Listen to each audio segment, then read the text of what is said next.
耳其叙利亚的大地震死亡人数已经超过34000人，搜救人员无放弃任何希望，继续抢救生命。伫土耳其有一个44岁查甫人，或者阿姆图甲砍掉了前后162点钟依然无死。也有一个这2个月大的查甫婴，这个呢好运互人救出来，或者救援团队真欢喜嘛，真感动。因讲搁较忝嘛有价值。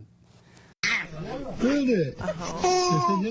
婴的目睭疼甲大大蕊，甲身躯边的大人金金上，心情不只欢喜，唔知影家己险啊无开，让伊方救出来时，大家拢真感动。 Two more people, a teenage girl and an older woman, were pulled from the rubble after being trapped under piles of debris for more than 162 hours. 救援黄金72点钟过去，灾区继续出现奇迹。12号搜救人员伫咧真济所在，佮救出活落来人。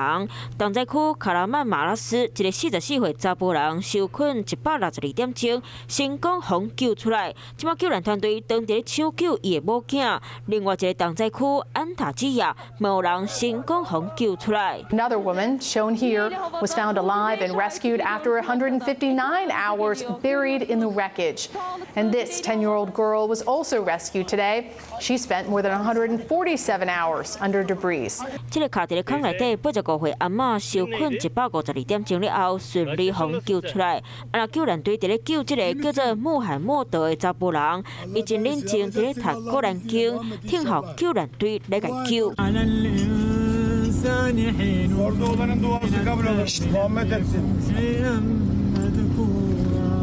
Maşallah, subhanallah kardeşime.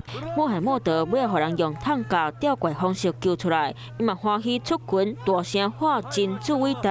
真用假指安泰无一间病院伫咧经政府行动时，嘛出现一段使人感动的画面。土耳其卫生部公开这段画面，红影的保温箱显甲真大力，医护人员赶紧冲入去内底，甲保温箱换条条来甲伊保护，就惊红影会着真惊。